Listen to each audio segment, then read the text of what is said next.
नमस्कार दोस्तों, मेरा नाम लखन है और मैं हरियाणा के सोनीपत जिले का रहने वाला हूँ। साथ ही पेशे से मैं एक ट्रक ड्राइवर हूँ और आज जो कहानी मैं आप लोगों को सुनाने वाला हूँ वो मेरे इसी ट्रक ड्राइविंग वाले काम के दौरान मेरे साथ हुए एक बहुत ही भयंकर और रूह कंपा देने वाले भयानक हादसे की कहानी है। दरअसल जैसा कि आप सब लोग जानते हैं कि मुझ जैसे ट्रक ड्राइवरों का काम ही ऐसा होता है कि हमें अपने ट्रक को लेकर हमेशा ही अलग अलग स्टेट्स में जाना पड़ता है। ऐसे ही एक बार मुझे अपने ट्रक को लेकर गुजरात के लिए निकलना था, क्योंकि वहां जो कपड़ों की फैक्ट्री थी वहां से मुझे सामान लाकर हरियाणा के लिए आना था। हालांकि मैं पहले भी कई बार गुजरात जा चुका था, लेकिन इस बार से पहले जब भी मैं गुजरात गया था तो हर बार मेरा खलासी मेरे साथ होता था, पर इस वाली ट्रिप पर किसी कारण से वो मेरे साथ नहीं जा सका था। इसके साथ ही मैं रात के वक्त कभी सफर नहीं करता था।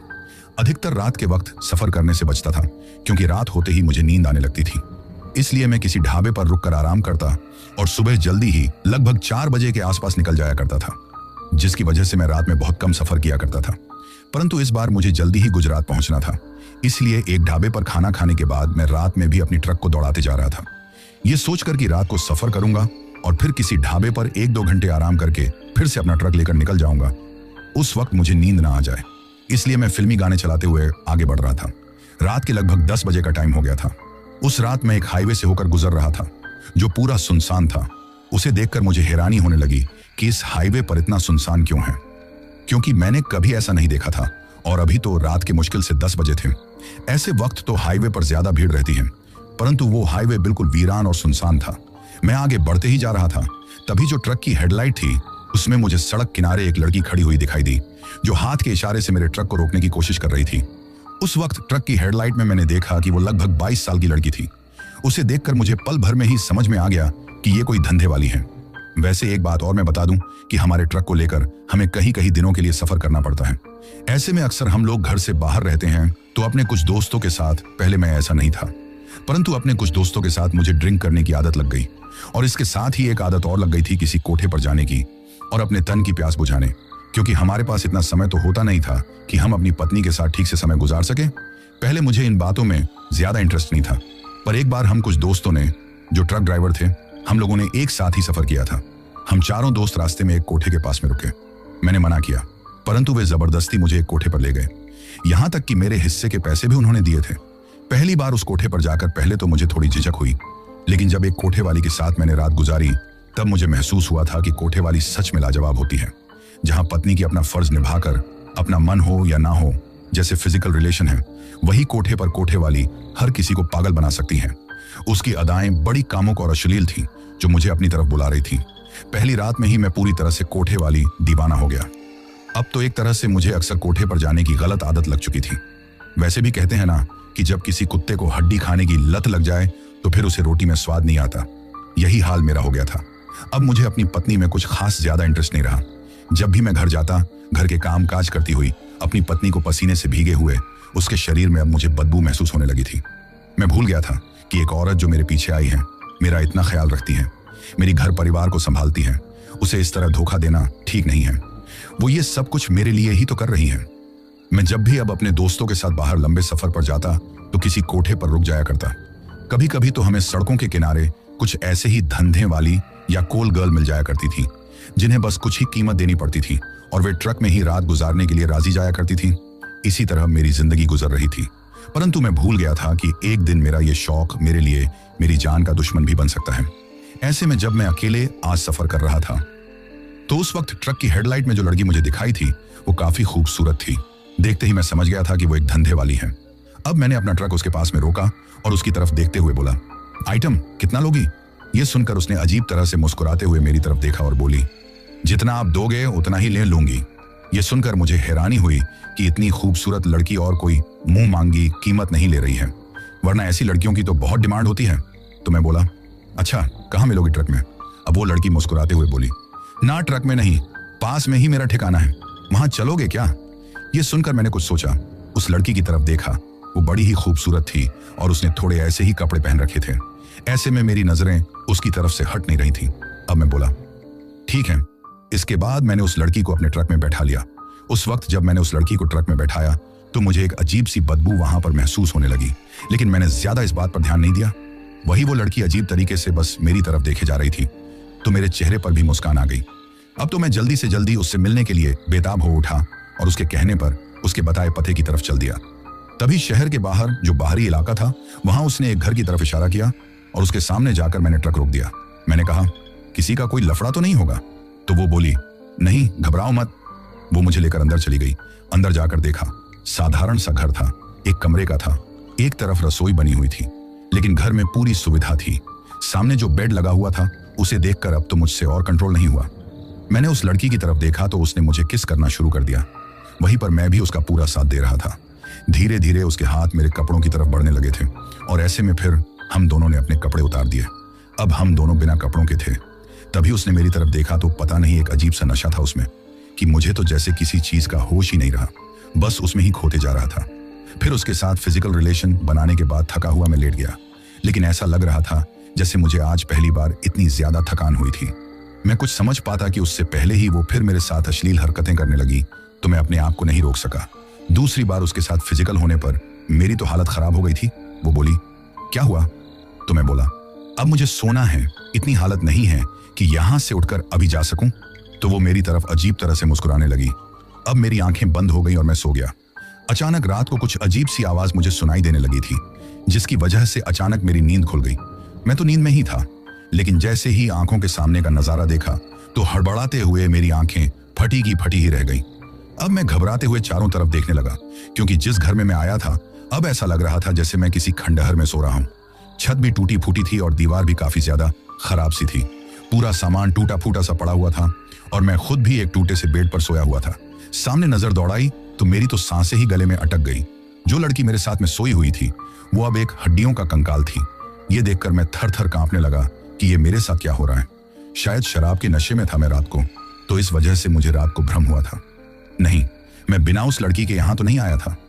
ये सोचते हुए मैंने उस वक्त टाइम देखा तो रात के लगभग 2 बजे का टाइम हो रहा था। घर का जो टूटा सा दरवाजा लगा हुआ था वो दिखाई दे रहा था। तभी मुझे कुछ अजीब सा महसूस होने लगा।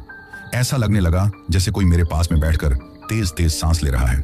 ये महसूस होते ही हड़बड़ाते हुए मैंने अपने ही पास में देखा तो जो कंकाल था ना जिस लड़की का, उस कंकाल में कुछ हलचल होने लगी थी। उसकी आंखें चमकने लगी थी और फिर वो कंकाल उठकर बैठ गया। ये देखकर मेरी तो दिल की धड़कन ही बढ़ गई थी। अब मैं कंकाल अजीब तरीके से हंसने लगा। उसकी हंसी चारों तरफ गूंजने लगी थी। ये देखकर अब मैं जल्दी से वहां से उठा, जैसे तैसे अपने कपड़ों को हाथ में लेकर भागते हुए ट्रक में आया। ट्रक में बैठकर मैंने अपने कपड़े पहने और ट्रक स्टार्ट किया तो अचानक वही लड़की मुझे अपनी सीट के पास बैठी हुई दिखाई दी, जिसे देखकर मैं बहुत ज्यादा घबरा गया। अब वो लड़की मेरी तरफ देखकर बोली, क्या हुआ साहब, इतना ज्यादा क्यों घबरा रहे हो? कल रात तो बड़ी आशिकी की छड़ी थी तुम्हें और अब इतना ज्यादा डर रहे हो? अपनी पत्नी को धोखा देकर अय्याशी करते हुए घूमते हो। उस वक्त तो इतना ज्यादा नहीं घबराते, तो अब क्यों घबरा रहे हो? वो गुस्से में मेरी तरफ देख रही थी और चिल्लाते हुए बोली। तो मेरी तो दिल की धड़कन ही बढ़ गई। मैं चाहते हुए भी कुछ नहीं बोल पा रहा था। तभी वो बड़ी ही भयानक आवाज में बोली, सब मर्द एक जैसे होते हैं, औरत को सिर्फ एक खिलौना समझते हैं और कुछ नहीं। ये कहते हुए जोर से चीखने लगी तो पल भर में ही उसकी सूरत बदल गई। अब वो बड़ी ही भयानक दिखाई दे रही थी। गले पर एक गहरा निशान था, आंखों की पुतली बिल्कुल सफेद थी, शरीर पूरा जला हुआ था, जगह जगह जलने के निशान दिखाई दे रहे थे। अब वो गुस्से में चिल्लाते हुए बोली, साले सब के सब मरोगे, कोई जिंदा नहीं बचेगा। ये कहते हुए उसने अपना हाथ मेरी तरफ, मेरे गले की तरफ बढ़ाया ही था कि मेरे तो होश उड़ गए। मुझे अपनी आंखों के सामने अपनी मौत नजर आने लगी थी। उस वक्त घबराहट की वजह से कुछ समझ नहीं पा रहा था। तभी वो लड़की अजीब तरीके से मेरी तरफ देखकर फिर बोली, तुम्हारे धोखे की यही सजा है, तुम इसी लायक हो। ये कहते हुए अपने हाथ जैसे ही मेरे गले को पकड़ने के लिए बढ़ाया और मेरा गला जोर से दबाया तो मेरी सांसें ही पल भर में ही उखड़ने लगी थी। ऐसे में हिम्मत करके तभी मैंने ट्रक के बॉक्स में रखी हुई गणपति बप्पा की मूर्ति को हाथ में लिया और उसके आगे कर दिया तो वो दर्द से तड़पने लगी और चीखने लगी। ऐसा लगने लगा जैसे उसके शरीर में आग लग रही हो, उसे तकलीफ हो रही थी। अब वो बड़ी ही भयानक आवाज में बोली, दूर करो इसे, दूर करो। परंतु मैं घबराते हुए उस मूर्ति को उसके सामने किए जा रहा था, जिसकी वजह से वो पीछे की तरफ खिसक गई। फिर चिल्लाते हुए गुस्से में बोली, छोड़ूंगी नहीं तुम्हें, मैं जो भी धोखा दूंगा सब मरेंगे, सब के सब मरेंगे, सब एक जैसे होते हैं। उस वक्त उसकी आवाज में ऐसा लग रहा था जैसे एक साथ कई सारे लोग बोल रहे हो। मैं घबराते हुए बस उस तरफ मूर्ति हाथ में लिए देखे जा रहा था। वही वो लड़की फिर चिल्लाते हुए ट्रक में से कूद गई और ट्रक में से कूदते ही उसकी चीख चारों तरफ गूंज गई थी। फिर अचानक ट्रक में एक तरीके की शांति छा गई। ये देखकर मुझे थोड़ी तसल्ली मिली। मैं भगवान का मन ही मन धन्यवाद किया। वैसे गणपति बप्पा की मूर्ति मैंने ट्रक में लगाने के लिए ली थी, लेकिन लगा नहीं पाया था, इसलिए बॉक्स में ही रखी हुई थी। अब मुझे अपनी पत्नी की बात याद आई, जो हमेशा कहती थी कि हमेशा भगवान को साथ रखना चाहिए, क्योंकि भगवान हमारे साथ रहकर हमारी रक्षा करता है। लेकिन मैं हमेशा उसकी बात को नजरअंदाज कर देता था। जब वो ज्यादा बोलती तो उससे लड़ाई झगड़ा करना शुरू कर देता। आखिरकार उसकी जिद के सामने मैंने एक दिन मार्केट से आते वक्त ऐसे ही मूर्ति खरीदकर ट्रक के बॉक्स में रख ली। अभी उसे लगाने के लिए नहीं सोचा था, परंतु उस मूर्ति की वजह से ही आज मेरी जान बची थी। वो तो समय पर मुझे याद आ गया कि मेरे बॉक्स में मूर्ति है, और मेरे दिमाग ने साथ दिया, जिसकी वजह से मैंने उस मूर्ति को उस लड़की के सामने कर दिया। वरना अब तक तो ये सोचकर ही मेरे दिल की धड़कन बढ़ गई और मैं बहुत ज्यादा घबराने लग गया था। अब मैं सोच रहा था कि अगर मैं अपनी पत्नी की बात पहले ही मान ली होती और ट्रक में उस मूर्ति को लगा दिया होता तो उस लड़की से मेरा सामना नहीं हुआ होता, क्योंकि ट्रक में होते हुए जब वो लड़की यानी उसकी आत्मा सड़क पर खड़ी हुई मुझे मिली थी, तो उस मूर्ति के होते हुए मेरी ट्रक में नहीं आ पाती, और उसी वक्त मुझे एहसास हो जाता कि वो एक आत्मा है, तो मेरे साथ इतना सब कुछ नहीं होता। परंतु मेरी ही गलती की वजह से ये सब कुछ हुआ है। इसके साथ में ही उस आत्मा की भयानक आवाज में कही हुई बातें मेरे दिलो दिमाग में घूम रही थी, जो उसने धोखे के बारे में बोली थी। आज मुझे अपनी गलती का भी एहसास होने लगा था। वो गलत आदत जो कुछ वक्त से मुझे लगी हुई थी, आज उसकी वजह से मेरी जान दांव पर लग गई थी। यही सब बातें पल भर में मेरे दिमाग में घूम गई। अब घबराते हुए मैंने उस मूर्ति की तरफ देखा और मन ही मन गणपति बप्पा का धन्यवाद किया। फिर मैंने उस मूर्ति को अब अपने पास सीट पर ही रखा और ट्रक स्टार्ट कर दिया।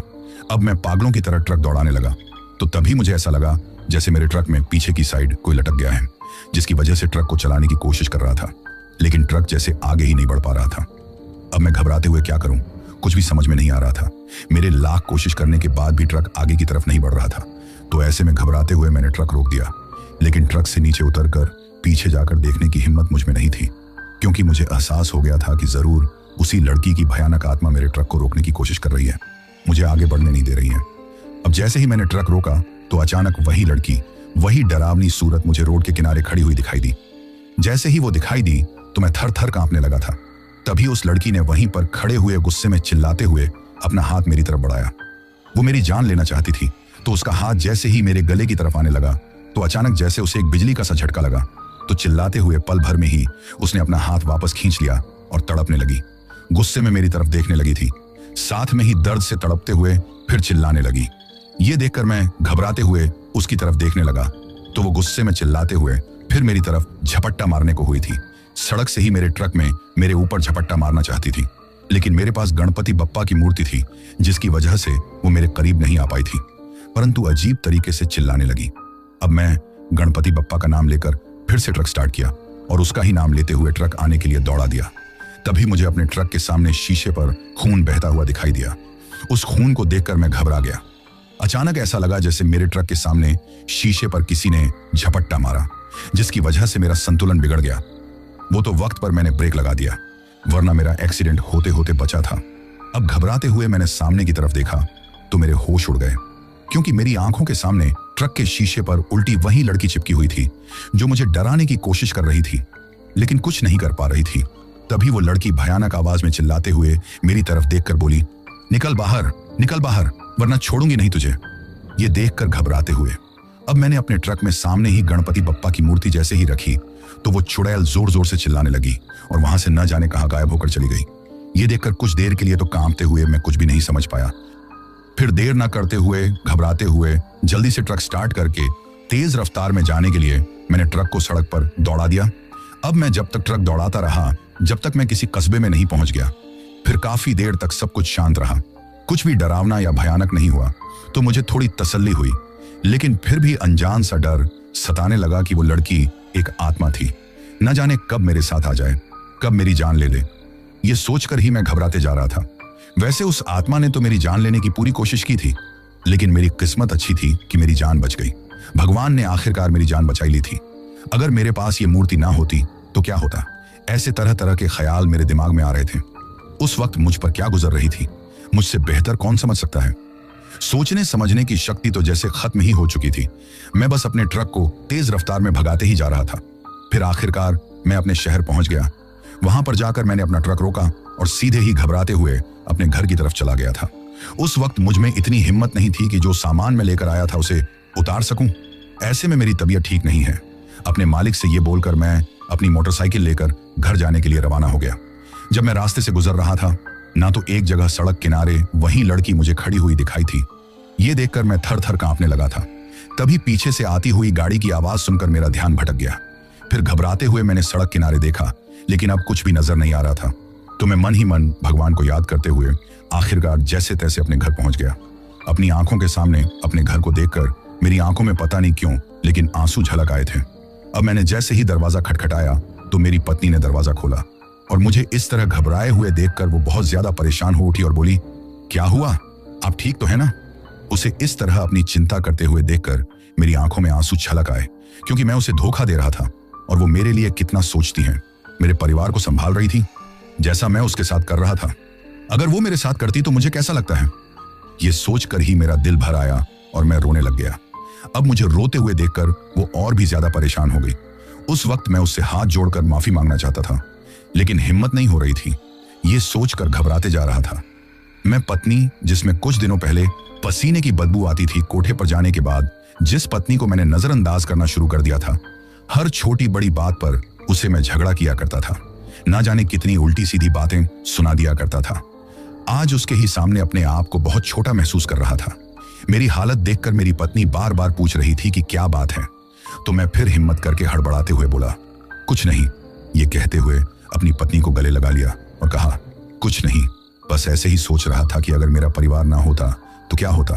अब मेरी पत्नी बोली, हम तो हमेशा आपके साथ हैं। आप हमारे लिए कितनी मेहनत करते हैं, दिन रात मेहनत करते हैं, तभी तो हमारा गुजारा होता है। कुछ देर हमने ऐसी बातें की।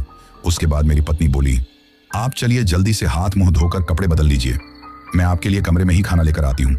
और वैसे भी इतने लंबे सफर से आए हैं, थकान हो गई होगी, खाना खाकर आराम कर लेना। ये सुनकर मैं बोला, ठीक है, और कमरे में आ गया। अपने कमरे में आकर मैंने घबराते हुए अपने कपड़े चेंज किए और फिर पलंग पर बैठ गया। उस वक्त भी वही सब कुछ मुझे याद आ रहा था। तभी मुझे दरवाजा खुलने की आहट हुई तो मैं हड़बड़ा गया। घबराते हुए उस तरफ देखा तो मेरी पत्नी मेरे लिए खाना लेकर आई थी। उसने खाने की थाली मेरे सामने रखी और मेरे पास में ही बैठकर मुझसे बातें करने लगी। तो मैं हड़बड़ाते हुए उसकी तरफ देखकर बोला, तुमने खा लिया? तो वो बोली, पहले आप खा लीजिए, फिर मैं खा लूंगी। अब मैं खाना खाने लगा। उस वक्त बहुत ज्यादा घबरा रहा था, लेकिन अपनी पत्नी के सामने ये जताना नहीं चाहता था। खाना खाने के बाद जैसे ही वो थाली लेकर जाने लगी तो मैं उसका हाथ पकड़कर बोला, तुम मेरा कितना ख्याल रखती हो और मैं तुम पर बेवजह चिल्लाता था। तो वो मेरी तरफ देखकर बोली, मैं समझती हूँ कि आप दिन रात मेहनत करते हो, ऐसे में इंसान चिड़चिड़ा हो ही जाता है। ये कहकर वो चली गई। मैं कुछ भी ना बोल पाया।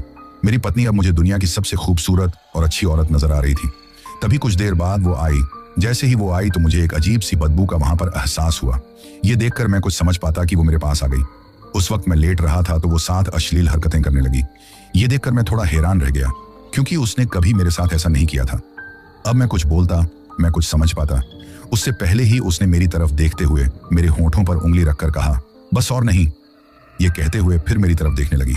मेरे साथ वही अश्लील हरकतें करने लगी तो मैं भी जैसे उसमें खोते ही जा रहा था और उसकी तरफ देखते ही जा रहा था।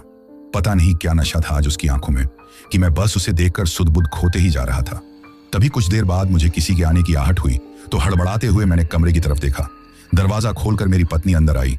उसे आते देखकर मैं हैरान रह गया। मैंने हड़बड़ाते हुए अपने सामने देखा तो कुछ भी नजर नहीं आया, लेकिन हाँ, मुझे अपने कमरे की खिड़की के बाहर वही डरावनी लड़की नजर आई, जिसे देखकर मेरे होश उड़ गए। मैं घबराने लगा तो मेरी पत्नी भागते हुए मेरे पास आई और बोली, क्या हुआ? तो मैं बोला, कुछ नहीं। मेरी हालत देखकर वो बोली, कोई ना कोई बात तो है, बताइए ना क्या हुआ? अब मैं बोला, कुछ नहीं, बस थोड़ी थकान महसूस हो रही थी। ये कहकर करवट बदल कर लेट गया तो मेरी पत्नी भी ज्यादा कुछ नहीं बोली और पास में ही लेट गई। सारा दिन सुबह से लेकर शाम तक वो घर के कामों में लगी रहती थी। ऐसे में कुछ ही देर में उसे नींद आ गई, परंतु घबराहट की वजह से मुझे नींद नहीं आ रही थी। मैं सोने की कोशिश करते जा रहा था। तभी मुझे नींद आ गई। जब मैं सो रहा था तो मुझे ऐसा महसूस हुआ जैसे कोई मुझे घूर कर देख रहा है और जैसे कोई चीज मुझे टच कर रही है। ये महसूस होते ही हड़बड़ाते हुए मेरी आंखें खुल गईं तो सामने का दृश्य देखकर मेरे तो पैरों तले ही जमीन खिसक गई थी। उस लड़की ने मुझे देखकर अजीब तरीके से मुस्कुराने लगी तो उसके मुंह से खून टपकने लगा, जो सीधे ही मेरे ऊपर टपकते जा रहा था। उसके बाल भी मेरे सीने को टच कर रहे थे। फिर ये देखकर मैं कुछ बोलता कि तभी वो छलांग मारकर मेरे सीने पर आकर बैठ गई और अजीब सी आवाज में बोली, क्या हुआ? ये कहते हुए अजीब तरीके से मुस्कुराने लगी थी। अब घबराते हुए मैंने अपनी पत्नी की तरफ देखा तो वो लड़की मेरी तरफ देखकर गुस्से में भयानक आवाज में बोली, उसकी तरफ क्या देख रहे हो? वो बचाएगी तुम्हारी जान, तुम्हारे जैसे धोखेबाज इंसान की जान। तुझे पता चलेगा अब अपने प्यार को धोखा देना क्या होता है। सब के सब एक जैसे होते हो, कोई नहीं बचेगा। ये कहते हुए चिल्लाने लगी। उसकी आवाज चारों तरफ गूंज रही थी। अब उसका रूप देखते ही देखते बदल गया। पूरे चेहरे पर चोट के निशान नजर आने लगे थे। आंखों की पुतली बिल्कुल सफेद हो गई। गले पर भी एक गहरा निशान नजर आया। इसके साथ ही पूरा शरीर आग की तरह झुलस गया था। यह देखकर मैं थर थर कांपने लगा था। तभी उस लड़की ने गुस्से में चिल्लाते हुए मेरी तरफ देखा तो उसके दांत बड़े हो गए। अब वो मेरा खून पीने के लिए मेरी गर्दन की तरफ बढ़ने ही लगी थी कि मेरे होश उड़ गए और मेरी चीख निकल गई। मेरी चिल्लाने की आवाज सुनकर मेरी पत्नी की नींद खुल गई। जैसे ही उसकी नींद खुली तो एक काले धुएं में बदलकर वो लड़की खिड़की की तरफ चली गई तो खिड़की भी आवाज करते हुए खुल गई और वो लड़की वहां से चली गई। मैं बहुत ज्यादा डर रहा था तो मुझे घबराते देखकर मेरी पत्नी बोली, क्या हुआ? अब मैं उसे सब कुछ बताना चाहता था, कुछ छुपाना नहीं चाहता था। सोच रहा था अगर मर भी जाऊंगा तो कम से कम ये बोझ तो अपने सीने पर ना लेकर जाऊंगा कि मैंने अपनी पत्नी को धोखे में रखा है। परंतु उस वक्त इतनी ज्यादा घबराहट हो रही थी कि मैं उसे कुछ नहीं बता पा रहा था। मेरी हालत देखकर मेरी पत्नी ने मुझे आराम करने के लिए लिटा दिया, उसे कुछ बताने के लिए जैसे मेरे गले से आवाज ही नहीं निकल रही थी। अब घबराते हुए मैंने अपनी आंखें बंद कर ली और उसका हाथ अपने हाथों में लेकर मैं सो गया। शायद मुझे सोए हुए देखकर वो भी कुछ ही देर में सो गई थी। धीरे धीरे रात निकल गई थी। सुबह जब मेरी नींद खुली तो मैंने देखा कि मुझे बहुत तेज बुखार था। मैं बुखार में बुरी तरह तप रहा था। तभी मेरी पत्नी अंदर आई और मेरे पास बैठकर बोली, कैसे हो? ये कहते हुए उसने जैसे ही मेरे माथे को छूकर देखा तो घबराते हुए बोली, आपको तो बहुत तेज बुखार है। ये कहते हुए वो जल्दी से रसोई में जाकर सूती कपड़ा पानी में भिगोकर लेकर आई और मेरे सिर पर रख दिया। वो बहुत ज्यादा परेशान थी। ऐसे में मेरी तरफ देखकर बोली, डॉक्टर के यहाँ चलते हैं। तो मैं हड़बड़ाते हुए उसकी तरफ देखकर बोला, नहीं, तुम मेरे साथ रहो। तो वो बोली, अभी डॉक्टर के पास चलते हैं। ये कहते हुए उसने पड़ोस में ही हमारे एक लड़के को कॉल किया। कुछ ही देर में वो लड़का अपनी मोटरसाइकिल लेकर आ गया तो मेरी पत्नी ने उसके पीछे मुझे बिठाया और पीछे से खुद बैठकर मुझे पकड़कर वे लोग अस्पताल लेकर गए, जहां पर मेरी हालत को देखते हुए मुझे तुरंत ही एडमिट कर लिया गया था। मेरी पत्नी रोने लग गई थी। मैं उसकी तरफ देखे जा रहा था। अब तो चाहते हुए भी मेरी आवाज गले से नहीं निकल रही थी। उस वक्त मुझे इतनी ज्यादा कमजोरी महसूस हो रही थी, ऐसा लग रहा था जैसे मेरे शरीर का खून किसी ने नोच लिया हो और उठने लायक भी मेरी हालत ना हो। साथ में शरीर में जलन भी महसूस हो रही थी, जैसे उसमें कोई सी सुई चुभ रहा हो। परंतु चाहते हुए भी मैं कुछ नहीं कर पा रहा था। वही गोली के असर से मेरा थोड़ा बुखार कम हुआ तो मुझे इंजेक्शन लगा दिया। फिर धीरे धीरे मैं सो गया था।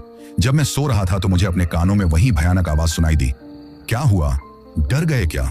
ये आवाज जैसे कि मुझे सुनाई दे तो हड़बड़ाते हुए मेरी आंख खुल गई। मैंने चारों तरफ हड़बड़ाते हुए देखा लेकिन मुझे अब कुछ भी नजर नहीं आ रहा था। तभी मेरी पत्नी बाहर से आई और मुझे देखकर बोली, जाग गए आप? ये देखिए, पड़ोस वाली भाभी ने खाना भिजवाया है, अभी उनका बेटा देकर गया है। ये कहकर खाना लेकर मेरे पास में आई और जो खिचड़ी थी उसे अपने हाथों से मुझे खिलाने लगी थी। लेकिन मैं तो बहुत ज्यादा डर रहा था। उसने थोड़ी बहुत मुझे खिचड़ी खिलाई और दवाई लेकर आराम करने के लिए मैं फिर से लेट गया। मेरी हालत को देखते हुए उसने मुझसे ज्यादा बातें नहीं की। तभी उसकी मायके वालों का कॉल आ गया तो वो उनसे बातें करने लग गई। धीरे धीरे इसी तरह दिन गुजर गया था। मेरी हालत को देखते हुए अभी तक मुझे एडमिट किया हुआ था। शाम को भी जो खिचड़ी आई थी उसे ही खाकर मैंने दवा ले ली थी। तभी एक नर्स मुझे देखने के लिए आई। जैसे ही वो आने लगी तो मुझे उसके अंदर वही भयानक डरावनी लड़की नजर आने लगी और ऐसा लगने लगा जैसे वो एक बड़ा सा चाकू लेकर मेरी तरफ अजीब तरह से मुस्कुराते हुए बढ़ रही है। ये देखकर तो मैं बहुत ज्यादा डर गया और चिल्लाने लग गया। मुझे इस तरह चिल्लाते हुए देखकर उस नर्स ने और मेरी पत्नी ने मुझे संभाला और पूछने लगी कि क्या हुआ। लेकिन मैं तो घबराते हुए आंखें बंद करके चिल्ला रहा था क्योंकि मुझे लग रहा था वो लड़की मुझे मार डालेगी। तभी कुछ देर बाद मुझे उस नर्स और अपनी पत्नी की आवाज सुनाई दी जो बार बार मुझसे पूछ रही थी कि आखिर हुआ क्या है। तो घबराते हुए मैंने आंखें खोलकर देखा। अब वो लड़की मुझे कहीं नजर नहीं आ रही थी। ये देखकर मैं हैरान रह गया परंतु बहुत ज्यादा डर रहा था। तो मेरी पत्नी मेरी तरफ देखते हुए बोली, क्या हुआ? तो मैं बस इतना ही बोल पाया, कुछ नहीं। तभी उस नर्स ने मुझे एक इंजेक्शन लगा दिया और मैं आराम करने के लिए लेट गया था। मेरी हालत देखकर मेरी पत्नी बहुत ज्यादा दुखी थी। कुछ ही देर में मुझे नींद भी आ गई और मैं सो गया।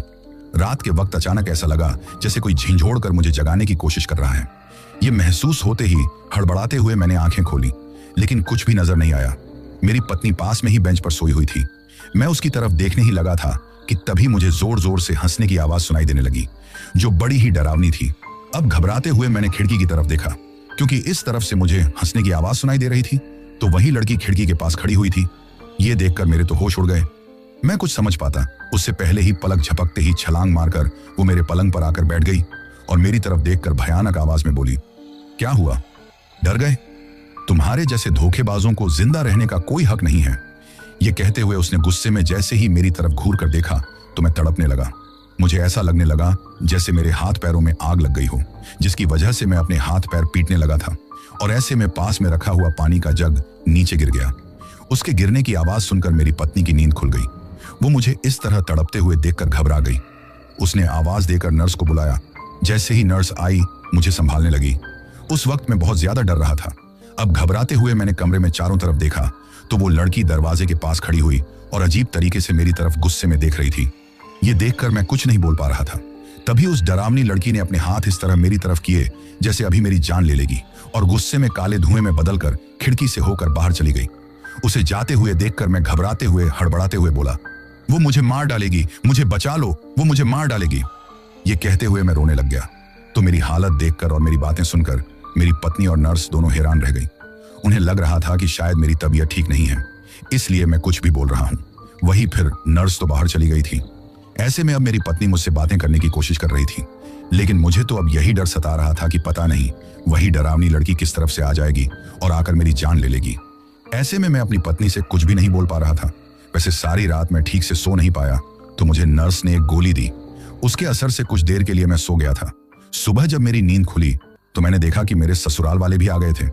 मेरी हालत देखकर वो लोग भी परेशान थे। उस वक्त मुझे इस तरह घबराते हुए देखकर वो लोग मुझसे पूछ रहे थे कि आखिर बात क्या है, परंतु मैं कुछ भी नहीं बोल पाया। तो मेरी पत्नी उन्हें बताने लगी कि किस तरह मैं घबरा जाता हूँ, चिल्लाने लगता हूँ। ये सारी बातें सुनकर तभी मेरी सासू माँ मेरी तरफ देखते हुए बोली, मुझे तो कुछ डॉक्टरों की बीमारी नहीं लगती है, कहीं किसी बुरी शक्ति का असर तो नहीं है। आंखें भी देखो किस तरह की हो रही हैं, जरूर किसी ना किसी बुरी शक्ति का असर है। ये सुनकर मेरे ससुर जी बोले, कैसी बातें कर रही हो? तो मेरी सासू माँ बोली, आप हमेशा मेरी हर बात को अंधविश्वास कहते हो, लेकिन मुझे तो ऐसा ही लगता है। इसी बात पर दोनों के बीच में बहस होने लगी और कुछ देर मेरे पास बैठकर वे लोग चले गए। मैं अपनी सासू माँ को बताना चाहता था कि वो जो सोच रही हैं वो बिल्कुल सच है। एक डरावनी लड़की की आत्मा मेरे पीछे पड़ी हुई है, लेकिन जब भी कुछ बताने की कोशिश करता तो ऐसा लगता जैसे किसी ने हाथ से मेरा गला दबा दिया हो और मेरी सांसें उखड़ने लगी हो, इसलिए चाहते हुए भी कुछ नहीं बता पा रहा था। फिर शाम को मुझे हॉस्पिटल से छुट्टी मिल गई तो मेरी पत्नी मुझे लेकर घर पर आ गई थी। वो मेरा बहुत ध्यान रख रही थी। अब तो मुझे अकेले रहते हुए भी डर लग रहा था, इसलिए मैंने अपनी पत्नी से बोल दिया कि वो मुझे छोड़कर ना जाए। ऐसे में वो अधिकतर मेरे ही साथ रहती थी। हमारे पड़ोसी भी आ गए थे जो मेरी हालत देखकर यही बोल रहे थे कि कहीं किसी बुरी शक्ति के कारण ये सब कुछ तो नहीं हो रहा है। हर कोई तरह तरह की बातें बना रहा था। रात होने को आई थी। अब तो मुझे रात के अंधेरे से ही डर लगने लगा था, क्योंकि रात के अंधेरे में ही वो चुड़ैल मुझे मारने के लिए आ जाएगी। ये सोचकर ही मैं घबरा रहा था। मुझे खाना खिलाने के बाद मेरी पत्नी ने दवाई दे दी थी, जिसके असर से मैं कुछ देर में सो गया था। उस वक्त मेरी पत्नी मेरे साथ में ही सो गई थी। तभी रात में किसी की हंसने की भयानक आवाज सुनकर मेरी नींद खुली तो हड़बड़ाते हुए मैंने अपनी आंखें खोलकर देखा तो मेरे होश उड़ गए, क्योंकि वही भयानक सी लड़की जो बड़ी डरावनी लग रही थी अब एक हड्डियों का कंकाल नजर आ रही थी। पूरा शरीर सफेद पड़ा हुआ था। उसके उलझे हुए बाल हवा में उड़ रहे थे। आंखों के नीचे काले धब्बे थे। लाल कलर की आंखें वो मेरी तरफ देखकर अजीबोगरीब तरीके से मुंडी घुमाते हुए हवा में मेरे चारों तरफ चक्कर लगा रही थी, जिसे देखकर मैं घबराते हुए कांपते हुए कुछ भी नहीं बोल पा रहा था। वैसे भी अब तो मुझे हर पल अपनी मौत अपनी आंखों के सामने ही नजर आ रही थी कि पता नहीं कब मेरी जान चली जाए और उस वक्त मुझ पर क्या गुजर रही थी, मुझसे बेहतर कौन समझ सकता है। तभी वो लड़की आकर मेरे पास खड़ी हो गई और जोर जोर से भयानक हंसी हंसने लगी। उसकी हंसी चारों तरफ गूंज रही थी और फिर गुस्से में मेरी तरफ देखकर घूरने लगी। तभी उसी भयानक आवाज में बोली, नहीं बचोगे तुम, नहीं बचोगे, तुम्हारे जैसे धोखेबाजों की यही सजा है। यह कहते हुए चिल्लाने लगी। उस वक्त ऐसा लग रहा था जैसे बहुत सारे लोग एक साथ में बोल रहे हों। मैं थर थर कांपने लगा था। मेरी आंखों से आंसू बहने लगे। घबराते हुए मैंने अपने हाथ जोड़ दिए उस लड़की से अपनी जान बचाने के लिए, लेकिन कुछ बोल नहीं पाया। अपनी पत्नी को जगाने की कोशिश करता कि तभी उस डरावनी लड़की ने अपने हाथ मेरी तरफ बढ़ाए। उसके हाथों के नाखून काफी लंबे और नुकीले थे। ऐसा लग रहा था जैसे वो अभी नोचकर बेरहमी से मुझे मार डालेगी। ये देखकर और ये सोचकर मैं बहुत ज्यादा घबरा गया। तभी देखते ही देखते उसके नाखून और भी काफी बड़े हो गए थे और वो फिर हवा में उड़कर मेरे बिल्कुल नजदीक आ गई थी, जिसकी वजह से मैं बहुत ज्यादा डर गया। तभी जैसे ही वो मेरा गला दबाने को हुई तो घबराते हुए मैं बेहोश हो गया। जब मुझे होश आया तो ये देखकर मेरी आंखें फटी की फटी ही रह गई कि अब मैं अपने घर में नहीं था, उस खंडहर में था जिस खंडहर में मैंने कभी उस डरावनी लड़की के साथ रात गुजारी थी। ये देखकर मैं घबराते हुए इधर उधर देखने लगा तो चारों तरफ से भयानक भयानक सी आवाज सुनाई देने लगी। वही हड्डियों का कंकाल पास में पड़ा हुआ था जिसमें से भयंकर तरीके की बदबू आने लगी। और फिर देखते ही देखते उस कंकाल में हलचल होने लगी। वो हड्डियों का कंकाल अब हंसने लगा। उसकी डरावनी लाल कलर की आंखें भी चमक रही थीं। ये देखकर मैं थर थर कांपने लगा। तभी उस हड्डियों के कंकाल ने उठकर अपने हाथ से मेरा गला पकड़ लिया। मेरी सांस उखड़ रही थी। चारों तरफ उस लड़की की भयानक हंसी गूंज रही थी। मैंने जैसे तैसे अपने आप को उस हड्डियों के कंकाल से अलग किया और उस खंडहर से बाहर निकलकर पागलों की तरह भागने लगा तो पीछे से उसी भयानक लड़की की आवाज सुनाई देने लगी, जो ऐसा लग रहा था जैसे हंसते हुए मेरे पीछे भाग रही थी। उस वक्त मुझे यह भी होश नहीं था कि मैं कहां भाग रहा हूं, कैसे भाग रहा हूं। बस अपनी जान बचाने के लिए पागलों की तरफ भागते ही जा रहा था। तभी अचानक सामने से आती हुई एक गाड़ी के सामने मैं आ गया और मेरा एक्सीडेंट हो गया। जैसे ही उस गाड़ी ने मुझे टक्कर मारी, मैं उछलकर सड़क के किनारे गिर गया और मैं बेहोश हो गया था। सुबह जब मुझे होश आया तो मैं हॉस्पिटल में था। ये देखकर मुझे तो समझ में नहीं आ रहा था कि मैं हॉस्पिटल में कैसे आया हूं। तभी एक आदमी ने बताया कि आज सुबह वो अपनी मोटरसाइकिल से उस रास्ते से होकर गुजर रहा था तो सड़क किनारे मुझे बेहोश पड़ा हुआ देखकर मेरे सिर में चोट लगी है। ये देखकर समझ में आ गया कि रात को जरूर मेरा एक्सीडेंट हुआ है, इसलिए उसने ही मुझे अस्पताल में पहुंचाया है। उसकी बातें सुनकर मैं कुछ बोल नहीं पा रहा था। तभी मेरी पत्नी भागते हुए रोते हुए वहां पर आ गई थी, क्योंकि वो उसी अस्पताल में था जिसमें अभी मुझे कल ही छुट्टी मिली थी। और ऐसे में नर्स ने कॉल करके मेरे एक्सीडेंट की खबर मेरी पत्नी को दे दी थी, जिसकी वजह से वो घबराते हुए आई। मुझे देखकर वो रोने लग गई थी और कहने लगी, आप ठीक तो है ना? तो मैं हड़बड़ाते हुए बोला, तुम घबराओ मत, मैं ठीक हूं। ये सुनकर वो बोली, रात को मेरी नींद खुली थी, आपको ना देखकर चारों तरफ ढूंढ लिया पागलों की तरह, आपको ढूंढ रही थी। आज सुबह नर्स ने मुझे बताया कि आप यहां हैं। ये कहते हुए रोते हुए कह रही थी, आप वहां कैसे चले गए? लेकिन उसके सवालों का मेरे पास कोई जवाब नहीं था। आखिर उसे बताता भी तो क्या बताता, क्या बोलता? मैं उससे कहता कि मुझे तो खुद नहीं पता कि मैं वहां से कैसे गया था, जरूर वो आत्मा मुझे अपने साथ लेकर गई थी। अपनी पत्नी की बातें सुनकर मैं बस उसकी तरफ घबराते हुए देखते जा रहा था और वो रोए जा रही थी। तभी उसके साथ में आई एक पड़ोस की औरत बोली, भाभी जी, आप यकीन करें या ना करें, लेकिन मुझे तो कोई बुरी शक्ति का ही असर लगता है। ये कहते हुए मेरी पत्नी से इस बारे में बातें करने लगी। वहीं मेरे सिर पर मरहम पट्टी कर दी गई थी। भगवान की कृपा से मुझे ज्यादा गहरी चोट नहीं आई थी। फिर मेरी पत्नी मुझे लेकर घर चली गई। कुछ देर बाद हमारे पड़ोस में रहने वाले भैया भाभी हमारे घर में आए। वो अकेले नहीं थे, उनके साथ में एक आदमी था जो देखने में ही किसी तांत्रिक के जैसे लग रहा था। जब वो अंदर आया तो घर में चारों तरफ देखने लगा और फिर उसने मेरी तरफ देखा। मैं तो घबराते हुए कुछ भी नहीं बोल पा रहा था। वहीं उसे देखकर मेरी पत्नी उसके सामने हाथ जोड़कर रोते हुए बोली, बाबा, मेरे पति को पता नहीं क्या हो गया है, कुछ तो बताइए, उन्हें हुआ क्या है? तो वो मेरे पास आया और मेरी तरफ देखने लगा। फिर गंभीर आवाज में मेरी पत्नी की तरफ देखकर बोला, ये तो तुम इससे ही पूछो कि इसके साथ हुआ क्या है, सब कुछ पता है इसे। ये सुनकर मेरी पत्नी और उन भैया भाभी ने मेरी तरफ हैरानी से देखा तो मैं हड़बड़ाते हुए कुछ नहीं बोल पा रहा था। तो वो तांत्रिक बोला, अपने मुंह से मैं बताना नहीं चाहता सच्चाई, अगर ये खुद बता दे तो बेहतर है, मैं तो यही पास के गांव से आया था। ये कहते हुए भैया भाभी की तरफ देखा और कहा, ये लोग मुझे सुबह से ही बुला रहे थे तो मैं तो कुछ देर के लिए चला आया। ये कहते हुए मेरी पत्नी की तरफ देखकर बोला, इस सच्चाई का पता है कि इसके साथ क्या हुआ है, क्यों वो आत्मा इसके पीछे पड़ी हुई है? एक बार इससे पूछकर देखो, इसकी बातों में ही तुम्हें तुम्हारे हर सवाल का जवाब मिल जाएगा। ये कहकर वो तांत्रिक वहां से चला गया। वही पड़ोस में रहने वाले भैया भाभी भी कुछ देर हमारे पास में रुके और उस तांत्रिक के बारे में पूछने के लिए चले गए कि वो कहाँ रहता है। मेरी पत्नी अब मेरी तरफ देख रही थी तो मैं हड़बड़ाते हुए क्या बोलता। तभी मेरी पत्नी मेरे पास आई और बोली, बताइए ना, क्या हुआ है, कुछ तो बताइए, क्यों वो आत्मा आपके पीछे पड़ी हुई है? कोई तो नाता होगा आपका उस आत्मा से, आखिर क्या वजह है जो वो आपके पीछे पड़ी है? ये सुनकर मैं रोने लग गया और रोते हुए मैंने सारी बातें बता दी। जैसे ही मैंने सारी बातें बताई, मेरी पत्नी की तरफ देखा जो रोते हुए घूर कर मुझे देख रही थी, क्योंकि मैं जानता था कि ये जो सारी सच्चाई मैंने उसे बताई है, इन सब की वजह से उसे बहुत तकलीफ हुई होगी। आखिर मैंने उसका भरोसा तोड़ा था, उसे धोखा जो दिया था।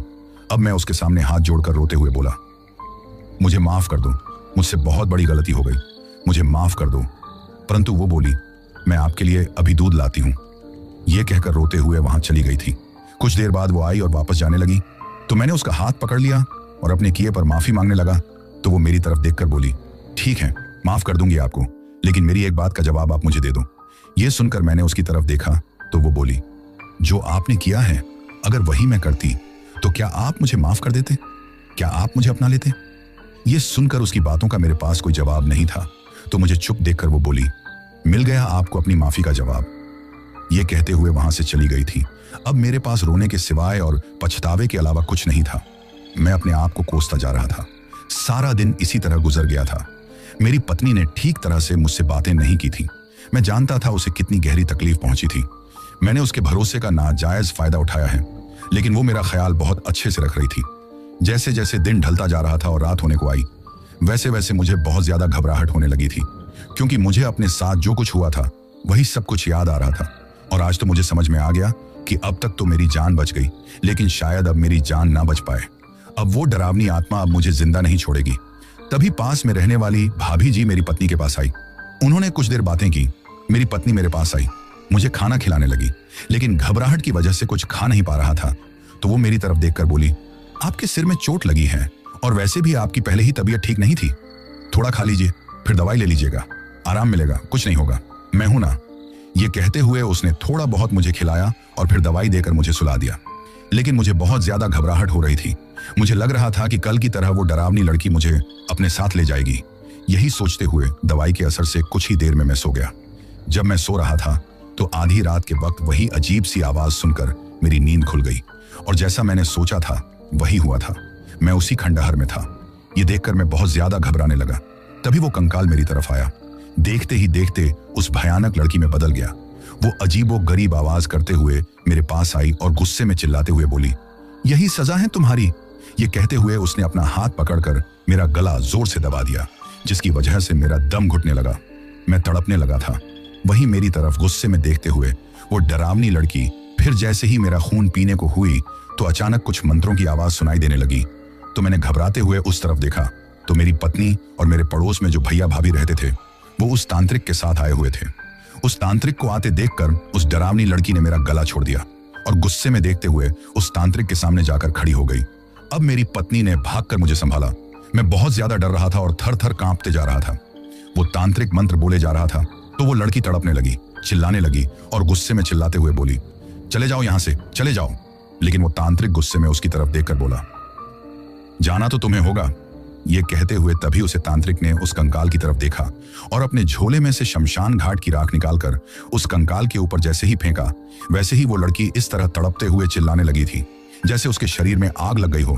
तब ये देखकर उस तांत्रिक ने तुरंत ही वहां पर जो जली कटी लड़कियां पड़ी थीं उनको डालकर उस कंकाल में आग लगा दी, जिसकी वजह से वो लड़की बुरी तरह तड़पते हुए चिल्लाने लगी। जैसे ही वो कंकाल जला वैसे ही वो डरावनी लड़की एक काले धुएं में बदलकर न जाने कहां चले गई। अब वो तांत्रिक हमारी तरफ देखते हुए बोला, अब वो कभी भी तुम लोगों को परेशान करने के लिए वापस नहीं आएगी। एक भटकती हुई आत्मा थी जिसका कंकाल अब जल चुका है और उसे मुक्ति मिल गई है, वो चली गई है। अब ये सुनकर हम घबराते हुए कुछ भी नहीं बोल पाए। अब मैं हड़बड़ाते हुए घबराते हुए बोला, आप लोग यहाँ कैसे आए? तो मेरे पड़ोस वाले भैया ने बताया, तुम्हारी दिन में ही हालत देखकर तांत्रिक बाबा ने हमसे तुम पर नजर रखने के लिए कहा, क्योंकि उन्हें पूरा शक था कि ये बुरी आत्मा रात के वक्त फिर से तुम्हें अपने साथ ले जाने के लिए आएगी और तुम्हारी जान लेने की कोशिश करेगी। ऐसे में उनकी सारी बातें समझकर तुम्हारी भाभी जी ने तुम्हारी पत्नी को सारी बातें समझा दी। ऐसे में हम लोग तुम पर नजर रख रहे थे। ये कहते हुए मेरी पत्नी की तरफ देखकर कहा, ये भी हर पल तुम पर नजर रख रही थी और तांत्रिक बाबा को तो पहले ही इस आत्मा पर शक था, तो इसलिए ये भी आ गए थे। इस बारे में तुम्हें कुछ भी पता नहीं था। फिर जब तुम सो गए तो तुम्हारी पत्नी और ये भी सोने का नाटक करने लगी, जिससे वो आत्मा तुम्हें ले जाने के लिए आ सके। और वैसा ही हुआ। जैसे ही उस आत्मा का असर तुम्हारे ऊपर हुआ तो तुम जैसे नींद में हो ऐसे उठकर चलने लगे। उस वक्त तुम्हें किसी बात का कोई होश नहीं था, बस बड़ी तेजी से रोबोट की तरह तुम चलते जा रहे थे। उस वक्त हम लोग गाड़ी से तुम्हारा पीछा करने लगे, लेकिन तुम तो उससे भी ज्यादा तेजी से चल रहे थे। लेकिन हमें पता था कि वो आत्मा तुम्हें अपने साथ ले जा रही है, तो हम लोग ये देखकर तुम्हारा पीछा करते हुए यहाँ आ गए। अब ये सुनकर मेरी आंखों में आंसू आ गए। मैं कुछ नहीं बोल पाया। मैं सोचने लगा, मेरी पत्नी ने, तांत्रिक बाबा ने और इन भैया भाभी ने मेरी जान बचा ली, वरना मैं जिंदा नहीं बच पाता। वैसे अगर थोड़ी सी देर और हो जाती तो शायद मैं जिंदा न बच पाता, पर इस तरह का कोई डर नहीं था, क्योंकि एक दो बार मैं भी इस रास्ते से होकर रात के वक्त गुजरा था। मेरे साथ तो ऐसा कुछ नहीं हुआ, लेकिन अब ये लड़की की आत्मा, ये सब कुछ क्या है? कुछ दिन पहले भी कुछ ऐसी ही घटनाएं सुनने को मिली थी। तभी उस तांत्रिक ने हमें बताया कि वो लड़की किसी लड़के से प्यार करती थी और उसके प्यार में अपना घर छोड़कर उसके साथ भाग आई थी। उस लड़के ने उसे इस घर में रखा, लेकिन यहाँ पर रखकर पहले तो खुद उसकी इज्जत के साथ खिलवाड़ करता रहा और फिर उसे जबरदस्ती एक कूल गर्ल बना दिया। जब भी वो इन सब के बारे में मना करती तो उसकी फोटो और वीडियो सोशल मीडिया पर डालने की और उसके घर वालों की बदनामी करने की धमकी देता, उसके साथ मारपीट करता, जिसकी वजह से मजबूरन ही उस लड़की को ये सब कुछ करना पड़ता था। वैसे उस लड़के से उसने बहुत प्यार किया था और प्यार में मिले धोखे और अपनी जिंदगी को इस तरह बर्बाद होते हुए देखकर उसे बहुत तकलीफ होती थी। उसे ये देखकर बहुत गुस्सा आता कि उस लड़के ने उसे धोखा दिया था। उसकी ही तरह और भी रास्ते आते जाते लोग भी उसे एक हवस की वस्तु ही समझते थे, क्योंकि एक दो बार रास्ते आते जाते लोगों ने जब उसके साथ रात गुजारने की कीमत उस लड़के को दी तो अकेले में उस लड़की ने उन लोगों से अपने लिए मदद मांगी, लेकिन उन्हें उस लड़की की तकलीफ से किसी को कोई लेना देना नहीं था। ये सब कुछ देखकर उस लड़की को अब किसी भी मर्द पर कोई भरोसा नहीं रहा। अब हर कोई मर्द उसे धोखेबाज लगने लगा था। उसे लगता कि जिस तरह से उसने प्यार किया है उसी ने उसे धोखा दे दिया। वैसे ही जो उसकी कीमत चुकाते हैं वे भी तो अपनी पत्नियों के साथ धोखा ही करते हैं। हर कोई धोखेबाज होता है, ये सोचकर उसे गुस्सा आता था। और ऐसे में एक दिन जिस लड़के के साथ वो भागकर आई थी उसके साथ उसका झगड़ा हुआ, क्योंकि वो लड़का उस पर हमेशा दिन और रात यही काम करने का दबाव बनता था, जिसकी वजह से गुस्से में उस लड़की ने बोल दिया कि तुम्हें जो करना है कर लो, मेरी जिंदगी तो वैसे ही बर्बाद हो चुकी है, परंतु अब मैं चुप नहीं रहूंगी, मैं पुलिस में शिकायत करूंगी। जिसकी वजह से उस लड़के को यह डर सताने लगा कि कहीं ये सच में ही पुलिस के पास ना चली जाए, और ऐसे में उसने एक धारदार चाकू से उसकी जान ले ली और फिर उसे मारकर उसे एक हादसे का रूप दिखाने के लिए उस छोटे से घर में आग लगा दी। वैसे भी वे दोनों भागकर यहाँ रहने लगे थे, जिसकी वजह से ज्यादा किसी से उनका कोई मतलब नहीं था, और उनके घर वालों ने तो उस लड़की से वैसे ही रिश्ता तोड़ दिया था, तो किसी ने उस लड़की की तलाश भी नहीं की। और वो लड़की जिसकी लाश पूरी तरह भी नहीं जली थी, उसे मरने के बाद भी शांति नहीं मिली थी। बदले की भावना में वो लड़की की आत्मा यहीं पर भटकने लगी थी। सबसे पहले उसने उस लड़के को जिसने उसकी हत्या की थी, वो उसे मारने के बाद एक दिन ऐसे ही देखने के लिए कि किसी को कोई सच्चाई पता तो नहीं चली है, इस तरफ आया हुआ था, तो उस लड़की की आत्मा ने गुस्से में उसे मौत के घाट उतार दिया। और उसके बाद ये सोचकर कि दुनिया में हर कोई मर्द ऐसा ही होता है, उनसे बदला लेने के लिए हर रात उसकी आत्मा कोल गर्ल बनकर लोगों को बहकाने लगी, और जो भी उसके जाल में फंस जाता उसे ही मौत के घाट उतार देती, क्योंकि धोखेबाज इंसानों से उसे नफरत जो हो गई थी। उस तांत्रिक की बात सुनकर अब हमारी आंखों में आंसू थे। उस वक्त उस लड़की के बारे में जानकर हमें बहुत तकलीफ हुई थी। अब तक मैं जो कुछ करता आया था उसकी वजह से मुझे अपने आप पर गुस्सा आ रहा था। समझ में आ गया था कि ऐसी कोई भी लड़की और औरत मजबूरी में ये सब कुछ करती हैं, और मेरे जैसा इंसान उनका नाजायज फायदा उठाता है। अब पल भर में ही मेरी सोच बदल गई थी। फिर मैं अपनी पत्नी के साथ वापस लौट आया, परंतु अपने साथ जो कुछ हुआ था उसका डर अभी भी मेरे दिलो दिमाग में था। मैं बहुत ज्यादा डरा हुआ था। मेरी हालत देखकर मेरी पत्नी मेरा बहुत ज्यादा ख्याल रख रही थी। वो रात गुजर गई, अगला दिन गुजर गया, और अगली रात को फिर से मुझे घबराहट होने लगी। लेकिन भगवान की कृपा से, उस तांत्रिक बाबा की मदद से आखिरकार मुझे फिर कोई ऐसा डरावना सपना नहीं आया। न मेरे साथ कुछ ऐसा हुआ जिसकी वजह से अब मुझे थोड़ी तसल्ली होने लगी कि अब मेरी जान को कोई खतरा नहीं है। परंतु मैंने जो कुछ किया था उसकी वजह से मेरी पत्नी मुझे माफ तो नहीं कर पा रही थी, लेकिन अब मैं अपनी गलती को सुधारना चाहता था। जब तक मेरी तबीयत पूरी तरह ठीक नहीं हुई और मैं इस डर से थोड़ा बहुत नहीं उभर गया, तब तक कुछ दिन तो अपने घर पर रहा, लेकिन फिर से मैंने अपना काम शुरू कर दिया। वैसे भी उस घटना के बाद काफी समय तक तो रात के वक्त में कहीं पर भी ट्रक लेकर नहीं गया, क्योंकि रात के अंधेरे में ही मुझे डर लगने लगता था। लेकिन धीरे धीरे मेरा ये डर थोड़ा कम हुआ और अब मैं पहले की तरह ही काम करने लगा था। लेकिन अब मैं किसी लड़की की तरफ नजर उठाकर भी नहीं देखता था। साथ में अधिकतर ऐसे लोगों से दूर रहता था जिन्होंने मुझे ऐसी घटिया आदत लगाई थी। अपने साथ जो कुछ हुआ था उस बारे में मैंने अपने कुछ दोस्तों को भी बताया, तो कुछ ने तो मेरी बात को मजाक में ले लिया, तो कुछ ने मेरी बात पर यकीन किया और अपनी गलती सुधारने की कोशिश की। जो कुछ मेरे साथ हुआ है वो कहीं उनके साथ ना हो जाए। अब मेरी जिंदगी इसी तरह गुजरने लगी थी। मेरी पत्नी पहले की बजाय मुझसे बहुत कम बातें करती थी, हमेशा उदास रहती थी। उसकी तकलीफ समझकर मुझे बहुत तकलीफ होती थी, लेकिन मैंने हर कोशिश की अपनी पत्नी का दिल जीतने की, और धीरे धीरे वो मेरे साथ ठीक तरीके से रहने लगी। हमारी जिंदगी ठीक तरीके से गुजरने लगी। जो कुछ हुआ था उसे उभरने में भी मुझे वक्त लगा था, परंतु आज भी जब मैं उस रास्ते से होकर गुजरता हूँ तो वही जला हुआ खंडहर दिखाई देने पर घबरा जाता हूँ, क्योंकि उस वक्त मुझे वही सब कुछ याद आने लगता है। लेकिन इसके बाद मेरे साथ कोई भी ऐसी वैसी घटना नहीं हुई।